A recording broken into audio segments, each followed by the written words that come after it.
Dari sudut pandang kami, memang kami melihat, sentimen pasar sudah menjadi lebih positif, khususnya kalau kelihatan memang dari sisi flow investor asing juga relatif positif ke pasar modal di Indonesia. Yang pertama adalah karena memang namanya kasus COVID-19 yang sedang melanda di Indonesia dan peak di bulan Juli lalu itu sudah terlihat mulai mereda, jumlah case-nya, kemudian bed Mhm. occupancy rate di rumah sakit itu juga sudah merendah, ditambah dengan tone di global market yang relatifly masih support untuk liquidity maupun stimulus-stimulus. Nah, hal ini adalah dua hal yang menjadi background kenapa pasar modal itu tone-nya menjadi lebih positif dengan Mhm. investor asing juga mulai masuk gitu. Itu yang kita lihat. Nah, yang kedua memang dengan data yang dirilis hari ini di mana pertumbuhan ekonomi kuartal 2 itu ternyata di atas ekspektasi konsensus, di Mhm. mana konsensus tuh hanya expect naik sekitar 6,7%, ternyata bisa Mhm. tembus ke 7,07% year on year kuartal 2. Kita melihat dua hal sebenarnya. Ada satu adalah faktor low base effect di Iya. kuartal 2 tahun 2002 lalu, dan yang kedua adalah karena faktor memang ada satu food recovery yang Mhm. mulai terlihat di dalam recovery di kuartal 2 ini. Nah, Mhm. kalau dilihat dari sisi expenditure-nya memang kelihatan government expenditure dan juga investment itu yang menjadi penopang pertumbuhan ini. Sedangkan kalau dilihat konsumsi, consumer itu kelihatannya masih relatively weak ya, daya beli masyarakat tuh masih relatively weak, belum support gitu. Nah, Oke. per sektor-sektornya kita ngelihat yang banyak kontribusi kenaikan pertumbuhan ini itu seperti transportasi, warehousing, itu sampai naik 25%-an year on year, kemudian hotel, restoran, maupun juga base metal industri. Nah, hal ini sangat inline dengan kondisi rilis laporan keuangan dari Iya. emiten-emiten di bursa yang kuartal 2 ini sedang dirilis juga. Ini Mhm. kelihatan beberapa sektor yang mencatatkan pertumbuhan yang above konsensus dengan Mhm. year on year growth itu di atas 20% itu kita lihat ada di sektor perbankan. Beberapa bank-bank besar itu mencatatkan pertumbuhan earning yang sangat baik karena Oke. selain low cost of fund yang mengalami penurunan, dari sisi provisioning dan net interest income-nya juga mengalami recovery. Dan ini ada salah satunya di sektor perbankan. Nah, selain di sektor perbankan yang kita lihat juga mengalami satu kenaikan ekspektasi earning-nya itu adalah di sektor kesehatan ya. Kayak Mhm. Prodia, kemudian Hermina itu mencatatkan satu pertumbuhan laba yang cukup signifikan. Nah, namun Mhm. tentunya kalau untuk dari sisi kesehatan kita akan melihat nanti di kuartal 3 dan keempat seperti apa, karena dengan jumlah daily case yang sudah mulai menurun, Iya. kemudian vaksin sudah progresnya akan terus bertambah, tentunya akan terjadi normalize ya, terjadi normalize dari growth untuk emiten-emiten di sektor kesehatan gitu. Nah, untuk sektor mining kita juga lihat cukup positif, above konsensus juga, karena dilihat secara volume juga mengalami kenaikan. Nah, secara volume mengalami kenaikan, tapi di sisi ISP itu juga mengalami kenaikan yang cukup signifikan.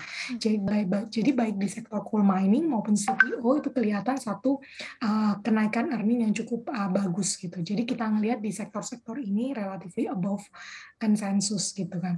Tapi ada juga sektor-sektor yang memang relatively below konsensus atau Iya. masih netral, itu seperti sektor semen, karena semen juga mencatatkan semester 1 itu ternyata penurunan pertumbuhan penjualan, kemudian juga dari sisi kalau sektor telco itu relatively flat earning-nya gitu.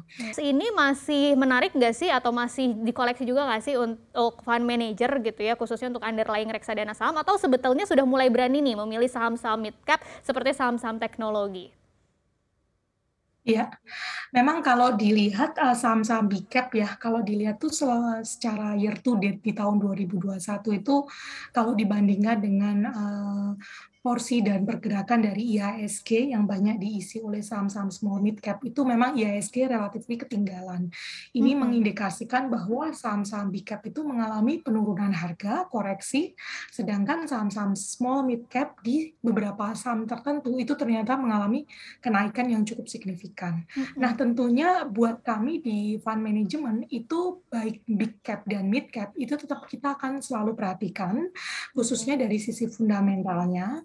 Di mana kalau yang namanya big cap walaupun sudah terkoreksi cukup banyak, kita malah melihat ada faktor value di sini. Kenapa? Karena big cap ini, beberapa saham big cap ini mempunyai satu fundamental fondasi bisnis yang cukup kuat dengan punya market share yang cukup dominan di marketnya dan memiliki daya tahan terhadap kondisi ekonomi yang sedang mengalami perlambatan ini. Jadi dengan valuasi harga yang sudah cukup tertekan, sudah cukup murah, dan kita melihat dari hasil kuartal 2 itu sudah mulai terlihat ada recovery, kita melihat bahwa saham-saham big cap ini masih menjadi atau layak untuk dijadikan core portfolio di dalam pengelolaan reksadana kita. Gitu.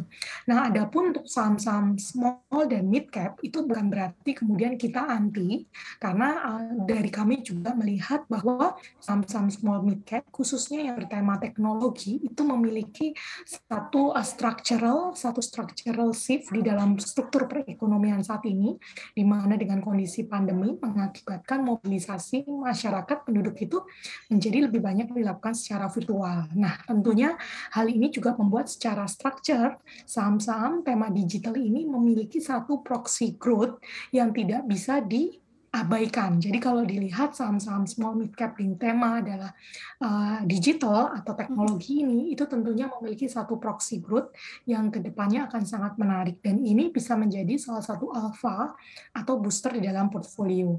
Tentunya kami selalu akan melihat dari sisi faktornya adalah bisnis modelnya.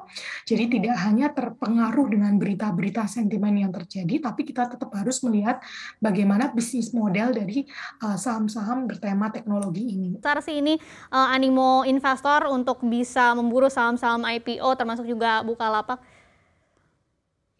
Kalau dari sisi animonya, kami melihat animo masyarakat terhadap rilisnya IPO saham Bukalapak ini cukup sangat antusias. Kelihatan dari oversubscribe-nya sudah sampai mencapai 4 kali. Bahkan untuk pooling untuk alokasi di retailnya itu juga sempat dinaikkan. Ini menunjukkan betapa besar dan banyaknya masyarakat yang mungkin secara alokasi tidak bisa dapat selembar saham sesuai yang diinginkan di proses IPO ini. Nah, ini tentunya membuat besok untuk transaksi pertama kali perdagangannya itu akan kita lihat dari sisi euforia masyarakat pelaku pasarnya mungkin akan terus memburu dari saham Bukalapak ini yang merupakan secondary largest IPO ya, IPO yang terbesar kedua nanti setelah ada lagi satu lagi IPO itu GoTo nanti di kuartal 4 atau kuartal 1 tahun 2022. Nah, kita ngelihat euforianya cukup sangat signifikan untuk saham ini. Jangan lupa untuk menginstal aplikasi CNBC Indonesia yang tersedia di App Store dan Play Store untuk terus mengikuti perkembangan berita ekonomi dan bisnis terkini.